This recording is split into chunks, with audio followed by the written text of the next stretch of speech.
Well, I will see then if I can get that last top section tape. And you know, go from there.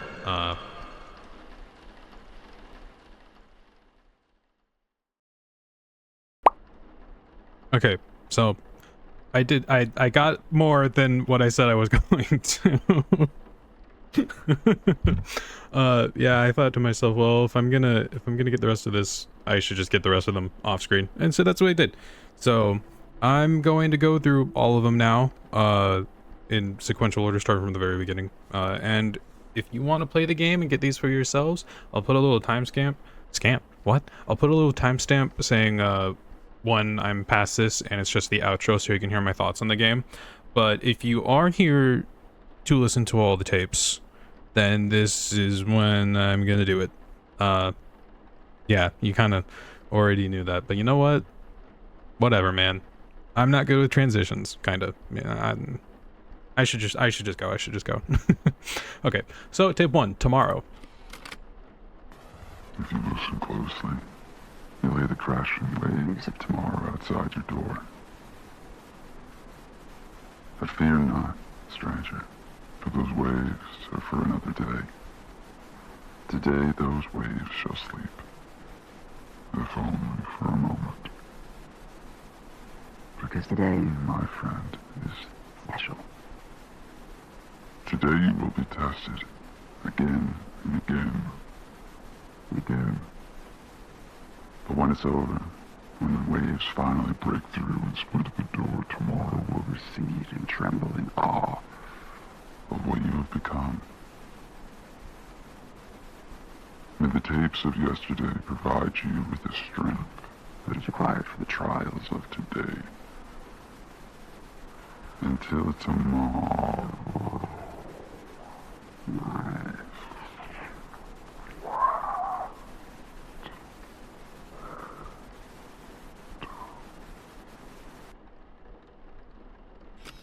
Okay, next one, occipital.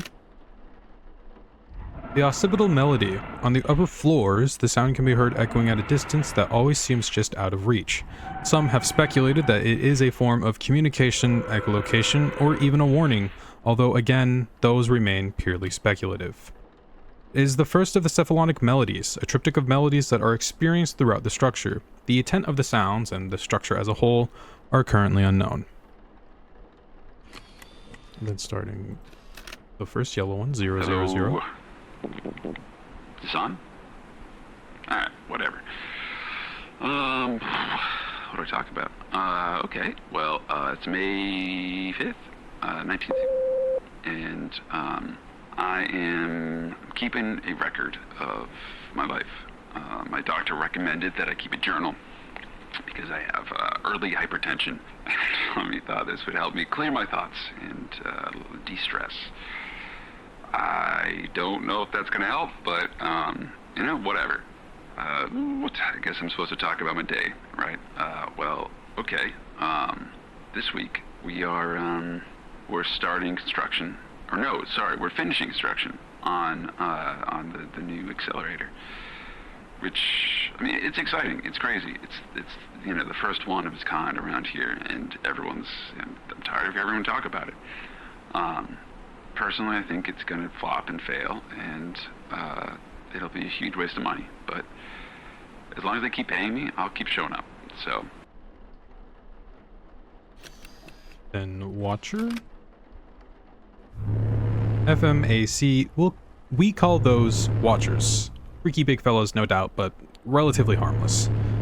Unintelligible audio. Well, yeah, I suppose that's true. They did get a member of OSC 41, I believe? Alex something. I forget. It's never been confirmed, though. I read through the transcripts a few years ago. Although all we know is that there was a Watcher, and Alex, unknown voice, I believe her name was Kat, of Observation Study E6. Really? Well, my bad. Kat. It was Kat, right? Kat disappeared at the same time as the Watcher, but it's mostly just conjecture about what may or may have occurred. Unknown voice. What about the sunset recording? Yeah, I've heard of it, but I've also heard of Bigfoot. Doesn't make it any more real. Unknown voice. Would you like to hear it? Then following that, we go into Sunset. The Sunset recording. While a popular ghost story amongst those in the early years of the observation study, few actually believed it to exist. It was only after the Foster Wave incident that many of the redacted or classified documents and studies were released to help facilitate a more standardized procedure and reduce the likelihood of a recurrence. Initially believed to depict a sunset, hence the name, it has since been accepted to show missing OS team member Cat, redacted. Well, it has long since been confirmed that missing OS members undergo some sort of cellular photogenic translation. The Sunset recording marked the first instance of the structural regurgitation. Fun. And then the depths. Listen for the waves, Flathead. From the depths, their song will guide you to new shores. And I'll just crank this in case anyone wants to like try listening or something.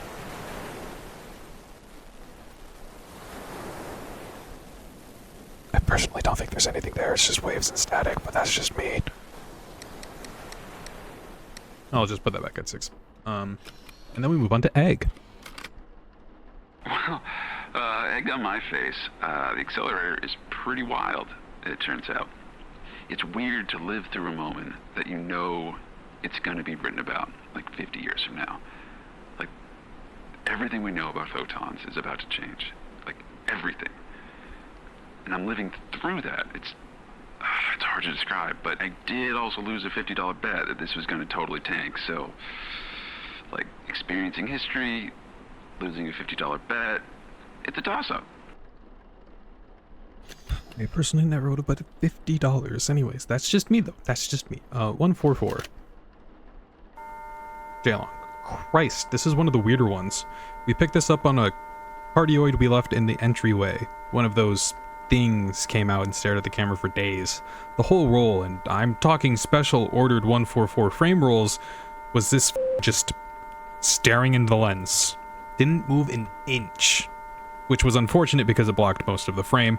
Not sure when it made whatever it is this sound is supposed to be. If I remember correctly, it was on its way out. I think we got like 2 or 3 frames towards the end of it when it off to wherever they off to. Unintelligible audio. Yeah, I've seen the spectrogram. They always do that. We think they speak through images, that they can see the waves as pictures. Honestly, though, we have no idea. What do you think, Joanne? You were there from the beginning, yeah? What do you... End of recording. Like music to my ears. Parietal. Similar to the occipital, the parietal melody can be heard echoing at a distance that always seems just out of reach. It is usually heard at the boundaries of impassable terrain. It is unclear whether a singular entity is creating the sound or it is produced by the structure itself. Despite extensive research, not much is known about the cephalonic melodies. Nice and quick one. And then good spirits. Tape degraded, use transcription. Patient was omitted for observation and palliative measures at around 600 hours. Those who witnessed the event maintain that the patient was performing routine maintenance on redacted when an unknown safety mechanism failed and the patient's left temple intersected with some sort of high energy plasma wave or particle beam. Those who accompanied the patient from the accelerator facility were frustratingly vague, but insisted the specifics were unimportant to the patient's potential recovery. Patient is currently fully alert, with a slightly elevated blood pressure of 140/90 and a heart rate of 135. Those from the facility indicated that the dose of radiation from the exposure, they've estimated as high as 500k roentgens, which apparently far exceeds any known dose and is most certainly fatal, although my experience here is admittedly limited. The patient repeats the phrase, "Today was special," as a kind of tick, with an accompanying leg dyskinesia. That took me a moment. Which would be attributed to potential frontal lobe damage stemming from the accident. Despite this, the patient is seemingly in good spirits and has agreed to be observed and studied as his condition inevitably declines. The current estimate is no more than a week. Damn. Unremarkable. That's just the next tape. I'm not saying everyone's special. The audio itself is unremarkable if heard, but the spectrogram reveals something fascinating, especially when the date of the recording is considered. The face visible in the image bears a remarkable resemblance to redacted and the presentation and stage of their symptoms. Their disappearance on the day prior to the recording must be significant, although to what end is unknown. Damn. Fish. We're just a little confused about the significance of this one. It seems it's just like a fish. Maybe it's their idea of a joke. Revert to fish. That's what they're saying. Breathe. Interviewer, what can you tell us about the experience? 000. Is this about my workman's comp claim? No, I thought that was clear. This is purely about the accident. Okay, yeah. Alright. Well, it didn't hurt, which is surprising. I saw the brightest light I've ever seen with a strange pink and blue hue, and time seemed to slow, almost to a crawl. And before you say people always say that right before an accident, it wasn't like that. I fell from a treehouse when I was 13. Remember the fall vividly and that it seemed to slow, but that's just how our brains work when under duress. We're aware of how the brain works. Seriously. Let me just step in here. There won't be any more interruptions, will there? No. Please continue. Yes, please continue. As I was saying, time slowed. It breathed almost, like a long exhalation. There was an incredibly loud roar and this weird melody, and then the room fell into me. What do you mean fell into you? The light bent and curved into me, I guess. It was instantaneous, I assume, like some radio station popping in and out of the wrong frequency. It's hard to explain. Excuse me? Nothing, that's just a creative theory. How about you go? No, I shouldn't. Temporal. Seemingly the final third of the cephalonic melodies, the note relationships here are clear and the melody more defined. The recording was recovered by OS team, redacted, from the unfortunate redacted. To editor, if you're going to redact everything, why do I bother even writing these? Editor, because we pay you to. Stop complaining, at least you're not on OS. Well, the previous two iterations of the cephalonic melodies are sporadically heard and recorded. The recording of the temporal melody is, as of January 19 blank, the only to be observed and or experienced. The reason for this disparity is, like much of the cephalonic melodies, unknown. And now for the last rows. Spectrograph is from a different, unfortunately lost recording, another casualty from the inner office expansion, although both the attached audio and spectrograph were from observation study F8, hence the pairing. The spectrograph is believed to be an intended communication regarding the remains of redacted, or the possible cellular regurgitation of their double. The logic and mechanisms behind these processes are still unproven and somewhat piecemeal, or at least the evidence is far from complete, so the takeaways are somewhat limited. The origin of the audio sampled is unknown. The recording itself was recovered only through the use of surrogates, and early ones at that. The intent and source for the sound can therefore only be speculated. Interestingly, the word lonely was written on the recovered DAT system, but again, it's unclear whether this should be attributed to the OS team or the surrogates themselves. Interesting word to use in this case. Surrogate, fun! Malice.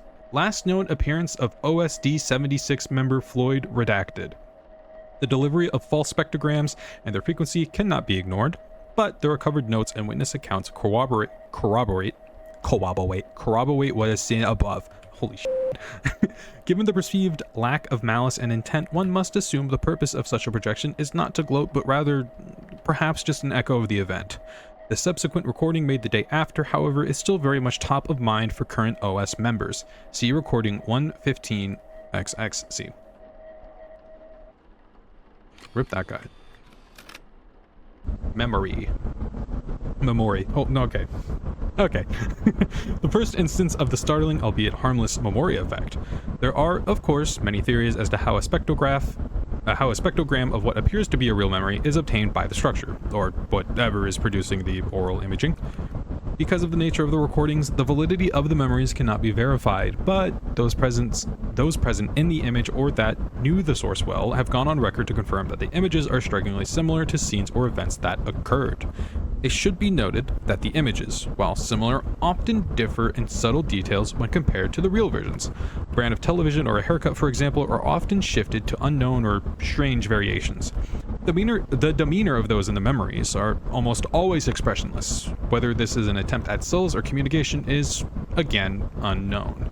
Lonely is often written on the recordings if recovered in the field. Then Adam Driver's looking really upset. Also, that one guy in Malice looked like Germa. Yeah. Anyways. 001. I feel like time is flowing around me. I think it's ebbing and it's flowing and it's not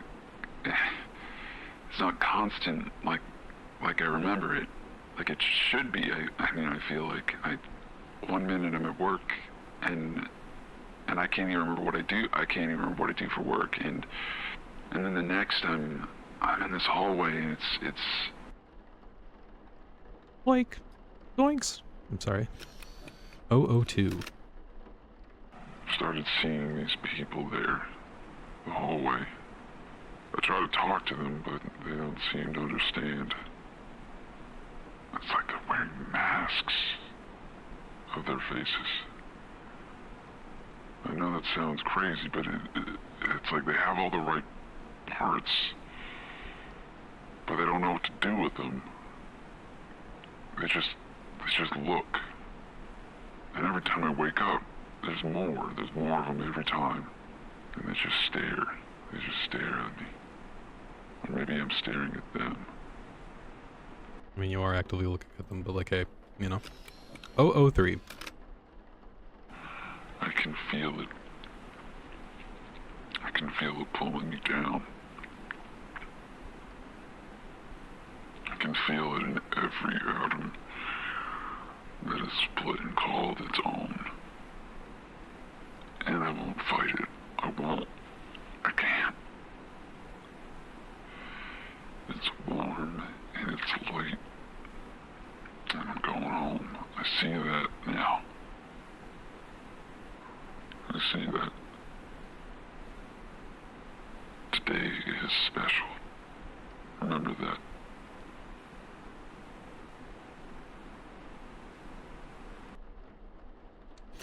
And then the last one, friend. Tomorrow beckons, friend. Shed your grief and let the tides of time wash you away. Today was special. Oh? Oh.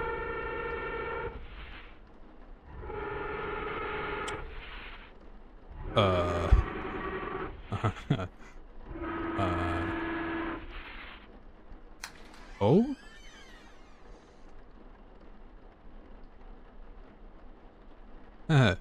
Yeah. Am I still strapped to the chair? Can I walk now? Whoa. What? Oh?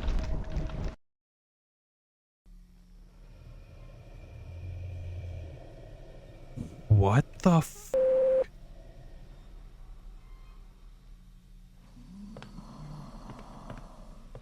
Oh my god. We're the monster now. I was not expecting this. Oh. I think he pulled the light on us. Oh, he did. What the f- What was that? What the...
Okay, well,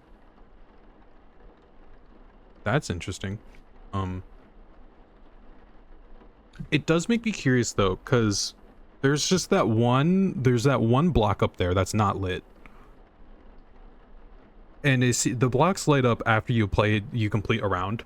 So it makes me really curious to light that up and see if that does anything. It might not. Yeah.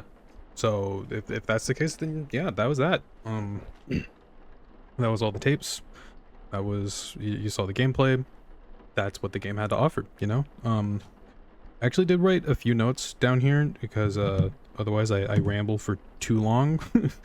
Because I mean, actually a good amount of my recordings do have me at the end saying what I like about the game and what I dislike. I just end up cutting it out because I take forever to talk about it because I just ramble and I start like mincing my words. So this is actually like one of the times I'm gonna do that, surprisingly. So yeah, one of the things that I like about this game is the art style. It feels more grimy, but also like not too grimy. It's also like somewhat composed. It makes it like a good blend between what seems to be man-made horror and then something that's natural but like completely beyond our comprehension. Like we don't know whatever the hell it is. It's just there and it's a thing that we're only now experiencing. So I love the art style. That also leads me into the lighting. The lighting was also good. Keeping the environment lit up but the enemy's like somewhat shadowed, especially when you're turning around to see where he is, really just reinforces how like, hey, the only thing you can do here outside of using the light 3 times is to test your luck. That is it. And it also sets the mood where you like, you know, along with realizing like, oh, this is all I can do to survive, you genuinely feel stifled. It's like, this is truly what I'm being forced to do. There's no way out. Or at least it feels like there's no way out. This is my last line of defense, and this is my life now. I just sit here and do this, and that's it. The lighting was really good, especially with like going from the cooler color palettes to some scenes and then going to the warmer color palettes for the other scenes to indicate like, hey, you're in danger. So I like the lighting and the art style. The lore was interesting. I mean, obviously for a shorter game, it would make sense that a lore expansion would be a bigger presence necessarily than the gameplay, because ultimately at its core, the gameplay is just, you know, gambling.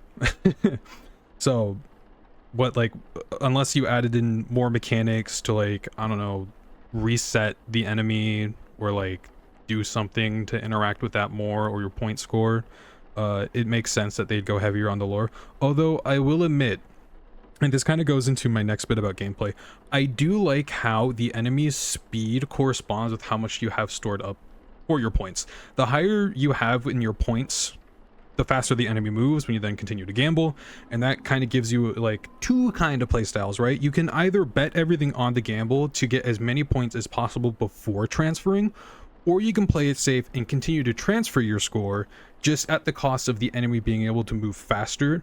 So I think being able to alternate between those two about whether or not you want to play fast and loose or more conservative but have the enemy be quicker is, you know, gives some variation, makes it interesting, and it goes to, you know, test your luck at the end of the day. Again, this is just gambling. So but admittedly, with that being said, it can kind of get, you know, like boring or repetitive after a while, because, you know, at the end of the day, it's you press a button, you choose whether or not it's higher or lower, and you can stall him with 3 times of the light, and you have the wheel of fortune and stuff, but like ultimately it's just you betting. So that can kind of get boring.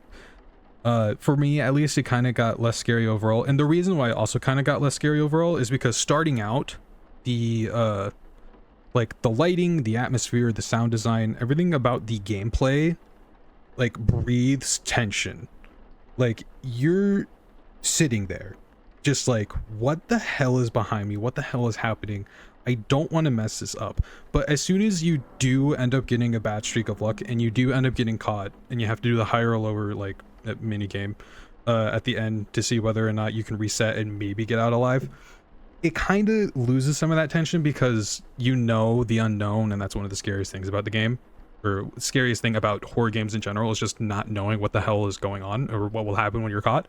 So, and I mean, like, because of that, that happens all the time. So it's not like necessarily that's like a unique bad thing.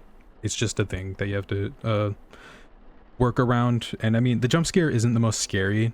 So at least for me, at the end of that, once you die and you know what it is, it's like, okay, that's not that bad. The only comparison I have in my head in a similar situation is ironic.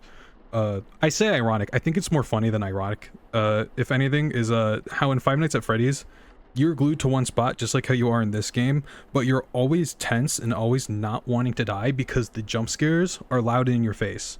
You know that they're going to startle you. In this, once you die, it's not that startling. This game is more about like the tension and the quiet like horror that you're experiencing, right? So, you know, with games, it's kind of hard to get past that fact of like once you die, you know what's happening, and so you become less scared. That's just a thing in general. So, but overall, it starts out strong, in my opinion. And then going into the sound design too, speaking on the whole fact that this tension loves to like make that tension and keep you like at the edge of your seat.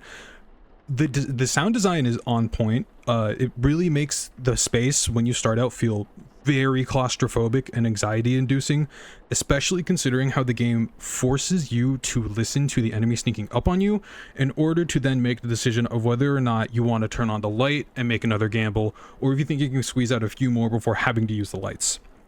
I think that is a great moment because it is utterly terrifying to then sit there, whether or not you still have lights or whether or not you just choose not to use them, to like, you know, go over and transfer points to the exit system, and then you hear the enemy start sprinting at you. It's no longer just walking, it is actively sprinting, because now you're doing something that means you can leave, and the enemy AI recognizes that, and so it starts moving at a faster pace. That is a terrifying moment, and it was so it was so good the first time I experienced it, right? So I think the sound design is great, in my opinion. So overall, this game was short and sweet. I liked it. I think the game on Steam was I think the game on Steam was only around $3, maybe a little more, maybe a little less. So it's not like you're getting into something expecting a lot to be there, only for it to be little in comparison. And I mean, admittedly, when I bought this game, I was like, okay, this is probably going to be a short and sweet experience. But seeing how much lore there actually was then in the game, I just wasn't expecting it. And so that kind of got me off guard, but it was a really pleasant surprise. I don't entirely know how to make heads or tails of the story that this game is telling. I'm assuming that I don't think we're the guy that originally got hit with like the whatever the hell that ray was. I think we're another dude, and he's the one who then becomes the first who's telling you, like, calling you Flathead. So I don't know who our character is. I thought I heard my door open. Jesus Christ, I'm paranoid. I don't know who this character necessarily is, unless we are that guy, but I don't feel like it. I'm assuming that lady is Cat, because she's just watching. The Watcher and Cat left at the same time. I'm assuming that's Cat, and I'm assuming that's also Cat, so I'm assuming that is maybe our wife. We're the guy that's the husband to her, and that's her, and the guy speaking to us is a different dude. But like, that's just what's running in my head. I don't know how true that is. So yeah, overall, I'd say this game is like 7 out of 10 for me. Maybe a little higher, maybe a little lower. A light to decent 7 out of 10. Yep. Sorry. So yeah, and I mean, there is also, let me go to the main menu, because if you're into the whole testing your luck thing, right, there is a push your luck mode. You can do it on a harder difficulty. Normal is what I was playing on. So if you're into seeing how far you can go, it's funny because that's also there. If you have the best and push your luck, you get a crab, and I don't know what that means, but that's funny. So I mean, like, it shows that he's still doing the game and stuff. And also, it's just insane to think, like, 6 feels like such a lord. Subconscious. 6 feels like such a low score, but that's probably a lot in push your luck. So, but like, just looking at the other stuff, you know, 635, they went that long, 1,443, like, it's crazy. So yeah, that was that game. I enjoyed it. Again, it was made by Tim Oxton, published by DreadX. I might play the Silk Ball test then afterwards, because I know that was one other game that Tim Oxton did. And then DreadX, they are a publisher of indie horror games, so they're cool in general, in my opinion. They normally do collections of mini games that you can buy. I think they do it as like a game jam. I might be wrong in saying that, but like they give certain people a certain amount of time to make a horror game. They put it in the collection, then you buy the collection, and then you can experience it, all of it, like a game jam. So similar, if it's not exactly that. So yeah, that was that. If you liked it, you can like the video, you can comment on the video talking about, I don't know, how the lore or the gameplay or whatever it may be, or not.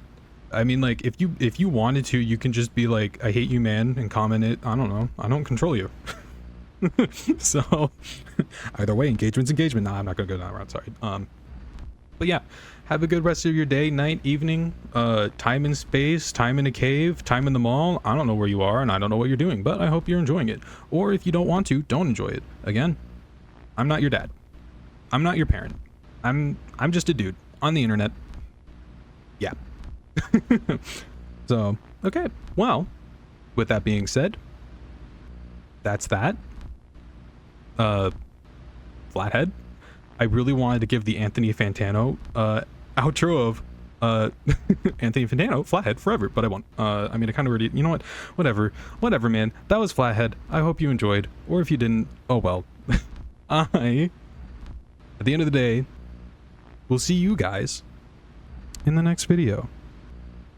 Goodbye.